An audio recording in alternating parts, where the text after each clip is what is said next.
What's up, and welcome back to Interpreting the Stars, where today we're continuing our Star Trek movie marathon with the 7th film in the series, and the first in the series that really has me disagreeing with the critics. It's Star Trek Generations. So yeah, I disagree with the critics. Why? Because Rotten Tomatoes has this at 49% with an average rating of 5.54 out of 10, and I'm sorry, that's just really rough. I mean, I get why some people dislike the film, but truthfully, I think a lot of the hurt feelings around it mostly has to do with a twinge of false advertising and maybe some mishandling of legacy characters, but neither of those things do I really care about here because, when we're honest with one another, the movie was made well, so I don't think I'll feel the need to grabble around for a positive. For me, it's already there. Let's get cracking. This review is brought to you by the word of the day, grabble. Feel or search with the hands, aka grope about. Star Trek Generations introduces us for the first time to the crew of the Next Generation in their very own movie, shared briefly alongside the crew of the original series in one of the very first crossover films ever made. The plot revolves around something called the Nexus, a mysterious stitch in the fabric of the universe that, if people experience it, they never want to go back to the land of the living because this stitch can be likened to heaven. One man, played by Malcolm McDowell, is willing to kill millions in order to return to the Nexus, and Captain Picard must stop him, but he can't do it alone. So, people don't really like this movie, and I can't really tell you why. I mean, I slightly understand the reasonings that people have, but truthfully, I think a lot of the negative things that people say about this movie is in poor taste, and people just aren't seeing the big picture. That is, the movie, like I said, was made very well. Thing is, this movie is basically a gimmick film. Most people that go to see it are going to watch it because it was marketed as a crossover film starring both the crew of the original series and the Next Generation. But if that's the case, guys, don't do it. Don't watch the movie because that's not what it is. Is there a crossover? There is, but it's not one that you really expect or prefer to see. The crossover in question doesn't really even occur until maybe the third act. A majority of the movie is 95% a Next Generation thing, and that's it. That's important to understand. If you went into this movie completely blind, having never seen any kind of advertising or marketing, I honestly think you'd have a blast watching it for the most part because you weren't expecting anything specific. Because in general, the concept for the film is pretty unique, even though the movie and the last movie both had a theme regarding a place that can be perceived as heaven.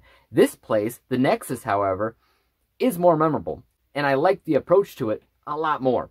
I also like the villain in the film, Soren, because once again, this was a villain that you could understand and even relate to. What he was physically doing was unforgivable, but the reasons why he was doing it was something that you can understand, kind of like Thanos, making him a pretty great villain and one of my favorites so far. I don't think he'll end up in my top 3 or anything, but he's not far below that right now, just because he was given quite a bit of character development. And speaking of character development, Data.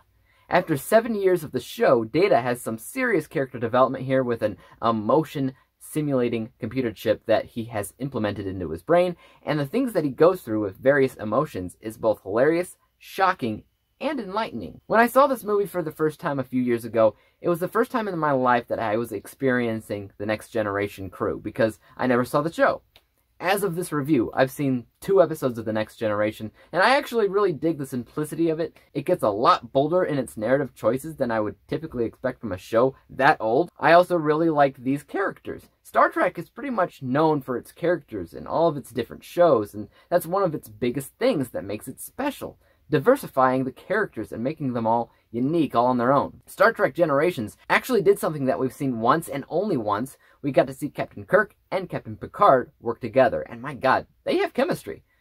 I would have liked to see an entire film feature these two because they do look pretty good on screen together, but it'll never be. So even if it was very short-lived, I had a blast with the crossover part of the film. I'll put it as simple as possible. I watched the movie for the crossover, but I ended up enjoying it for the crew of the Next Generation. I didn't need the crossover. Anyways, I can't talk about too many negatives here because I don't actually think it has much of them other than to say that we had a glimmer of some false advertising here. Once the crew of the Next Generation shows up, some people have argued that they didn't like how they treated that original cast of characters, and I get it, but I also disagree. I thought as a final film for 3 of those actors, I thought they all did a pretty good job, Kirk specifically with their final bow as their characters. And some people thought that Spock should have been there as well, and you're right, but McCoy's not there, Sulu's not there, Uhura's not there. Again, this is not a Star Trek original series movie. I was happy that I got to see Scotty and Chekhov because I didn't need them. But it was nice that they were there. Anyways, it's not a perfect movie, but it's far from the worst thing either. Let's take a look at my final score from an unbiased technical vantage point. I think there's a lot of great stuff going on here. I thought some of the visuals were the best that we've seen in the series thus far. Still nothing mind-blowing, but a significant step up from where the film series has been before it. The concept was good, and in the mid-90s, a crossover was still mostly unheard of, so that was a bold move, regardless on how they took it.